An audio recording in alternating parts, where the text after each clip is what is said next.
షాద్ నగర్ వైపు ఉన్న మన స్వర్గసీమ వెంచర్లో ప్లాట్లు కొన్న వాళ్ళంతా సంతోషంగా ఉన్నారు. ఒక్కసారి విజిట్ చేయండి. సో ఇంకా మళ్ళీ బ్యాక్ టు మీ ప్రొఫెషన్కి వస్తే Yeah. అసలు ఈ ఆర్జేగా ఎన్ని ఇయర్స్ జర్నీ? సేమ్ 11-12 ఇయర్స్ అవుతుంది. సో మిర్చిలో జాయిన్ అయిన 1 ఇయర్కే మ్యారేజ్ అయిపోయింది. దెన్ బాబు, ఆ తర్వాత పాప. సో 12 ఇయర్స్ అసలు తెలియలేదు. ఎక్కడ వలేశారు? మా ప్రీవియస్ కంపెనీలో తను ఐటీ ఎంప్లాయ్ అనమాట, ఐటీ సైడ్. మనమేమో ఓ మీరు కూడా బిఫోర్ ఐటీలో చేసేవాళ్ళ? అందులో చేశాను. ఫస్ట్ అసలు నా కెరీర్ స్టార్ట్ అయింది కాల్ సెంటర్లో అనమాట. మనకి మిడిల్ క్లాస్ కష్టాలు. సెకండ్ ఇయర్ ఉండగానే ఓ ఇబ్బంది అవుతుంది, ఏమైనా జాబ్ చేయాలి నువ్వు అన్నట్టు అన్నారు. సరే ఓకే అని చెప్పి కాల్ సెంటర్లో కెరీర్ స్టార్ట్ చేసి అక్కడి నుంచి మెల్లగా అకౌంట్స్లోకి మూవ్ అయిపోయాక అక్కడ కలిశారు. అలా అలా మాటలు పెరిగాయి, మంచిగా మాట్లాడుకుని అర్థం చేసుకున్నాడు మెయిన్గా. సో అలా సెట్ అయిపోయింది. సో అక్కడ మొదలైన వల ఇప్పటికీ ఆ వల్లోనే అలా అని కానీ అంటే ఇష్టం, ఒకరంటే ఆయనకి నేనంటే ఇష్టం, నాకు ఆయన అంటే ఇష్టం. బట్ ఒక అండర్స్టాండింగ్ అది మెయిన్. అసలు ఏ రిలేషన్ కాదు, ఇప్పుడు అమ్మ నాన్నకైనా మనకైనా ఎవరికైనా అండర్స్టాండింగ్ ఉంటే చల్తా సబ్. సో ఆర్జేగా వచ్చి ఆల్మోస్ట్ 11 ఇయర్స్ Yep. కదా. సో ఇప్పటికీ కూడా అంటే చెప్తూ ఉంటారు, సెలబ్రిటీస్తో మాట్లాడుతూ ఉంటారు. మిర్చి అనగానే నెంబర్ ఆఫ్ బిగ్ సెలబ్రిటీస్ వస్తుంటారు. వెంకటేష్ గారు వచ్చారు అండ్ సాయి పల్లవి గారు కూడా వచ్చారు. విజయ్ దేవరకొండ విజయ్ దేవరకొండ. ఇంటర్వ్యూస్ తీసుకుంటాం. అందరు ఇంటర్వ్యూస్ ప్లానెడ్ గా చక్కగా మంచిగా చేస్తూ ఉంటారు. Yes. సో ఒక్కొక్క సెలబ్రిటీతో మీకున్న అనుబంధం కానీ ఎక్స్పీరియన్స్ కానీ మెమరబుల్ మూమెంట్స్ ని షేర్ చేసుకోండి. వెంకటేష్ గారు నేను మిర్చిలో జాయిన్ అయినాక గురు మూవీకి వచ్చారనమాట. సో తెలుసు కదా, కొత్త మనకి ఫీల్డ్ అనేది తెలియదు, అసలు ఏది తెలీదు. జస్ట్ ఏదో అమ్మాయి వచ్చాను అంటే చెయ్యాలన్న ఇది లోపల ఉంది. కానీ మన దాంట్లో మనం కొత్త వాళ్ళు పోతే ఏం మంచిగా ఉన్నావు, అంతా బాగానేనా అంటాం. హాయిగానే షేక్ హ్యాండ్, హాయ్ అని చెప్పి షేక్ హ్యాండ్ ఇచ్చి హగ్ ఇచ్చి కొంచెం అది మనకేం తెలీదు. సో నేను అట్లనే ఉన్నా. సో వెంకటేష్ గారు గురు మూవీకి వస్తున్నారు అనగానే ఇంకా ఫస్ట్ టైం నేను సెలబ్రిటీని దగ్గర నుంచి చూస్తున్నా. లోపల ఏదో తెలియని ఎక్సైట్మెంట్ అన్నట్టు. సో నార్మల్గా అందరూ వెల్కమ్ చెప్తారు, రాగానే ఫ్లవర్స్ ఇచ్చో బొకే ఇచ్చి వెల్కమ్ అని చెప్తారు. అలా కాకుండా కొంచెం డిఫరెంట్గా చేద్దాము అన్న. ఏం చేస్తావు మా నువ్వు అన్నారు. గురు మూవీలో డైలాగ్ చెప్తారు రాగానే అన్న. భయపడవా అంటే ఏం భయం లేదు నేను చెప్తాను అన్న. వెంకటేష్ గారు ఇట్లా నడుచుకుంటూ వస్తున్నారు. సేమ్ ఆ గురు మూవీలో బాక్సింగ్ డే ఉంటుంది కదా, సేమ్ అట్లే సెటప్ వేసి నేను 2 గ్లౌజులు వేసుకొని ఆయన రాగానే ఓ గురు ఏంటి నేను ఇష్టమా లేదా, ఏదో ఒకటి చెప్పు గురు, అదే స్టైల్లో అన్నా. అందరు సైలెంట్. నాకేమో టెన్షన్. ఇప్పుడు ఆయన ఎంతగానే ఉన్నారు రివర్స్లో అంటే లవ్వుతిలో చూసి లవ్ యూ టూ అని ఫ్లవర్స్ తీసేసుకున్నారు. వెంకీ మామతో నేను లవ్ యూ టూ చెప్పించుకున్నా అని చెప్పి ఆ రోజు మొదలైంది. సో అప్పటిదాకా కొంచెం సెలబ్రిటీస్ అంటే కొంచెం భయం జంకు ఉండేది. ఒక్కసారి మన వెంకీ మామని కలిసాక హీ సో స్వీట్. అప్పుడు అర్థమైంది అందరూ మనలానే, మనమే వాళ్ళని దూరం పెట్టుకున్నాం. అమ్మో అని దూరం పెడతాం కానీ దే ఆర్ లైక్ అస్, మనలానే మాట్లాడతారు, మనలానే ఉంటారు. మేబీ కొంచెం లైఫ్ స్టైల్ డిఫరెంట్ ఉండొచ్చు కానీ దే ఆర్ లైక్ అస్ అండి. దేవరకొండ గారు, విజయ్ దేవరకొండ. అయ్యా సో తను పెళ్లి చూపులు మూవీకి వచ్చాడు అనమాట. వచ్చినప్పుడు సేమ్ ఇలానే డిఫరెంట్ గా వెల్కమ్ చేయాలని చెప్పేసి చీర కట్టుకొని సేమ్ కాఫీ మగ్ పెళ్లి చూపులు కదా తీసుకెళ్ళి పెళ్లి చూపుల్లాగా ఇట్లా ఇచ్చి మీరు నాకు నచ్చారు, మీరు ఓకే అంటే ఇంటర్వ్యూ చేద్దాము, ఇలా ఇలా సేమ్ పెళ్లి చూపులు థీమ్లో అనమాట. సో నెక్స్ట్ వెన్నెల కిషోర్ గారు ఒక హారర్ మూవీకి వస్తే సేమ్ ఆ దయ్యం గెటప్ వేసుకొని వెల్కమ్ చేయడం. ఏ సెలబ్రిటీ వస్తే ఆ సెలబ్రిటీ లాగా మంచి అనిపించేది. అండ్ ఒకసారి కేటీఆర్ గారు వచ్చారు, అప్పుడు ర్యాప్ సాంగ్ తో వెల్కమ్ చేశాను అనమాట. అది చాలా వైరల్ అయింది. అసలు యాక్చువల్లీ చెప్దాం అనుకున్నాను రాగానే. అసలు అది నెంబర్ ఆఫ్ వైరల్ అయింది. అసలు మామూలు వీడియోస్ కాదు ఇన్స్టాలో ఆ టైంలో కదా.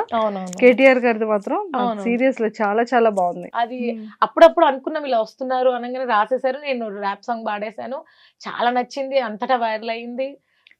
మీది కాంటాక్ట్ ఏదో కూడా అప్పుడు కలుద్దామా ఏదో సంథింగ్ ఏదో చెప్పారు కదా ఆ వీడియో. అప్పుడే అంటే నాకు ఒక్కొక్క ఇయర్ కి ఒక్కొక్క నాలో ఉన్న ఒక కొత్త టాలెంట్ తెలుస్తుంది అనమాట. ఆర్జేయింగ్ ఓకే నేను ఆర్జేయింగ్ చేయగలుగుతాను, సూపర్ ఇంటర్వ్యూస్ చేయగలుగుతాను. నెక్స్ట్ ఓకే నేను వీడియోస్ కూడా చేయగలుగుతాను. అప్పుడు ఫేస్బుక్ ఉండేది. దెన్ మెల్లగా ర్యాప్ సాంగ్ రాస్తే ఓ నేను ర్యాప్ సాంగ్ కూడా పాడగలుగుతాను, బతుకమ్మ సాంగ్ ఒకటి పాడాను. ఆ తర్వాత ఇప్పుడు రీల్స్ కూడా చేయగలుగుతాను. సో ఒకటేలాగా నేను ఏవి ఆర్జే అని నేను అక్కడనే ఫుల్ స్టాప్ పెట్టుకొని కూర్చొని ఉంటే ఇంకా బోరింగ్ అయిపోయేదేమో నా లైఫ్.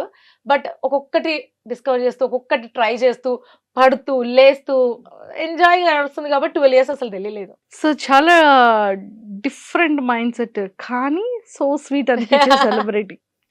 Thank you. కదా! మంచి గుడ్ ఎక్స్‌పీరియన్స్. అంటే వచ్చిన ప్రతి ఒక్కరితో కంఫర్టబుల్ చేసి కాసేపు not at all easy thing. ఇప్పుడు మీకేనా ఇంటర్వ్యూ అనగానే కూర్చొని టక టక క్వెషన్‌లు అడిగేసామా అన్నట్టు ఉండదు. మీకు వెనకాల ప్రిపరేషన్ ఉంటది. ఎలాంటి క్వెషన్స్ సేమ్ మాకు గూడా అంతే. ఒక సెలబ్రిటీ వస్తుందంటే వాళ్ళకి రిలేటెడ్ క్వెషన్స్ ఏంటి? ఎలా అడిగితే బావుంటది? డిఫరెంట్‌గా ఏం చేయగలుగుతాము? ఇవన్నీ బ్యాక్‌గ్రౌండ్ హోమ్ అందరూ అంటారు. ఆర్‌జేవి గదా! ఏముంటదబ్బా జస్ట్ ఇంటర్వ్యూ వస్తారు, అడిగేస్తారు. 3 గంటలు మాట్లాడతారు. అయిపోతది అంతే గదా! అంట. అంత ఈజీ కాదమ్మా. చాలా బ్యాక్‌గ్రౌండ్ వర్క్ ఉంటది అని చెప్తూ ఉంటాం. సూపర్బ్. సో, మొత్తానికైతే ప్రొఫెషన్ ఎప్పుడైనా ఈవెంట్స్ ఆర్గనైజ్ చేయాలి, లేకపోతే హోస్ట్ చేయాలి, ఆడియో ఫంక్షన్స్ కానీ, ప్రీ రిలీజ్ ఈవెంట్స్ కానీ ఇలా ఉంటుంది గదా! యెస్. సో, వాళ్ళకి కావాల్సింది బాగా టాక్టివ్ అండ్ సరదాగా మాట్లాడాలి అండ్ యాక్టివ్‌గా అవును. మాట్లాడాలి, అటెన్షన్ ఇవ్వాలి. యెస్. సో, ఇలా స్టేజ్ పెర్ఫార్మన్స్ చేయాలి అంటే ఇవన్నీ ఉండాలి. సో, అలా ఎప్పుడైనా ట్రై చేశారా? ఈవెంట్స్ హోస్ట్ చేస్తుంటా సంగీతం. బేసిక్‌గా నేను ఎంజాయ్ చేసే ఈవెంట్స్ హోస్ట్ చేస్తా. ఫర్ ఎగ్జాంపుల్ ఇప్పుడు ప్రొఫెషనల్ ఈవెంట్స్ ఉంటాయి కొంచెం. వెల్కమ్ చెప్పడం అలాంటివి. అది నేను గాదు. అది నా స్టైల్ గాదు. అదే సంగీత్ ఈవెంట్స్ అనుకోండి. అది నా స్టైల్. నేను నాలా మాట్లాడతాను. వెల్కమ్ చెప్తాను. నెక్స్ట్ ఈ పెర్ఫార్మన్స్ అంటాను. అరే! ఏమన్నా చేసారా? సో, నేను ఎంజాయ్ చేసే ఈవెంట్స్ లాంటివి హోస్ట్ చేస్తూ ఉంటా. అది చూసి ఒకసారి మన 'జబర్దస్త్‌లో' అడిగారు. సో, మొన్న కొన్ని స్కిట్స్ చేశాను. 'కెవ్ కార్తిక్' టీమ్‌లో. హ్మ్. హ్మ్. కొన్ని రోజులు చేశాను. బట్ ఆహ్, 'జబర్దస్త్‌లో' ఏంటంటే పొద్దునెళ్తే రాత్రి వరకు ప్యాక్ మొత్తం. మేబీ కొంతమందికి పాసిబుల్ అవుతుంది చేయడం. నాకు 2 పిల్లలతోటి మళ్ళీ ఆయన యూఎస్‌లో ఉన్నాడు కాబట్టి అవ్వట్లేదు. చాలా మిస్ అవుతున్నారు వాళ్ళు. మార్నింగెళ్తే లిటరల్లీ 7:00 నేను స్టార్ట్ అయితే నైట్ వచ్చేసరికి 11 అవుతుంది. అసలు అడ్జస్ట్ అవ్వట్లేదు టైమింగ్స్. మళ్ళీ ఇటు అర్జయింగ్ చేసుకుంటూ ఇవి. సో, అందుకే బ్రేక్ తీసుకున్నా ఇంకా. ఓహ్! నైస్. సో, స్వాతి గారు అంటే లైక్ మన ఫీల్డ్‌లో చాలా మంది అనుకుంటుంటారు కదా! అంటే మనం ఓపెన్‌గా మాట్లాడుకుంటున్నాం కాబట్టి, హ్మ్. హే! మీడియాలోకి రావాలి అంటే ఏమైనా చదువుకోవాలా? హ్మ్. బ్యూటిఫుల్‌గా ఉండాలా? ఆ! డ్రెస్సింగ్ ఉండాలా? సో, ఇలాంటివి చాలా ఉంటూ ఉంటాయి కదా! చాలా ఉంటాయి. సో, మీరు అలా స్టార్టింగ్ వచ్చేటప్పుడు కానీ బేసిక్‌గా మనం అనుకుంటాం కొంతమంది యాంకర్స్‌ని చూసి అబ్బా! వీళ్ళు కరెక్ట్‌గా ఉన్నారు కదా! అంటే ఫిజిక్‌ని బట్టి ఇలాంటి ఆపర్చునిటీస్ వస్తాయన్నమాట. లేకపోతే ఇలా బట్టి ఇలాంటి సో, అలా ఏమైనా మీరు మనసులో అనుకున్న థింగ్స్ ఉన్నాయా? బాగా కనిపించాలి. బాగా కనిపించడం అంటే ఇప్పుడు కొంతమందేంటే తెల్లగుంటేనే అందం. కాదు. ఎంత బాగా అంటే కొంతమంది అదే లిటరల్లీ తెల్లగున్నాడు మస్తు అందంగున్నదిరా అంటారు. కలర్ ఎవడికి కావాలి? మంచి షార్ప్ నోస్ ఉంటేనే వావ్! ఎవరు చెప్పారు? యాస్ ఎ పర్సన్‌గా నువ్వు నవ్వుతూ మాట్లాడితే నీకు నవ్వే పెద్ద ఆభరణం. ఇంక అంతకు మించి ఏముండదు. ఇప్పుడు నేను ఆ! దీనికి ఆ! దీనికి తేడా ఉంటది గదా! సో, స్మైలే అంటే కొంతమంది అనుకుంటారు స్లిమ్ అయితేనే అందంగా ఉంటారు. దీని గురించి అంటే నేను గూడా కొంచెం మంచిగుంటాం గదా! గట్టిగా. సో, కామెంట్స్ వస్తూ ఉంటాయి. "అక్క పక్కకు తప్పుకో ప్రపంచం కనిపిస్తలేదు. కొంచెం తిండి తగ్గిస్తే ఇగో ఇట్లాంటి తిండి తినడం వల్ల నువ్వు ఇలా అయ్యావు." ఇష్టం వచ్చిన కామెంట్స్ వస్తూ ఉంటాయి. అసలు తెలుసా?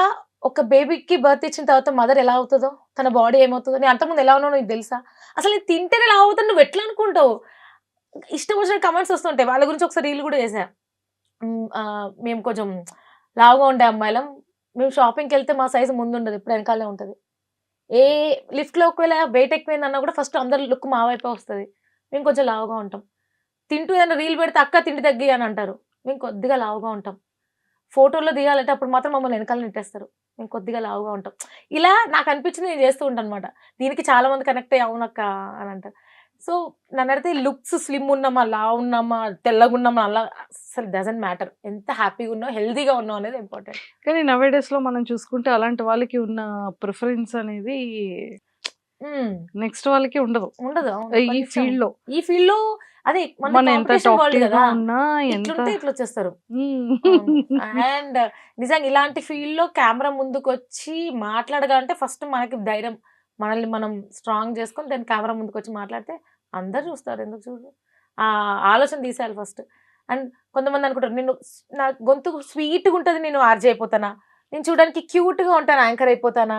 నాకు అన్నిటి మీద నాలెడ్జ్ ఉంది నేను రిపోర్టర్ అయిపోతాను. అలా కాదు గదా! ఎవరన్నా స్వీట్‌గా ఉంటేనే ఆర్‌జే అయిపోతుంది. నా వాయిస్ నిజంగా స్వీట్‌గా ఉందా? కొంచెం గట్టిగానే ఉంటది. సో, అయ్యో! మాట్లాడే విధానం బట్టి ఉంటది. ఓకే. ఏదైనా మాట్లాడే విధానం నీ స్టైల్‌ని బట్టి ఉంటది. అంతే తప్ప లుక్స్ ఇంపార్టెంట్.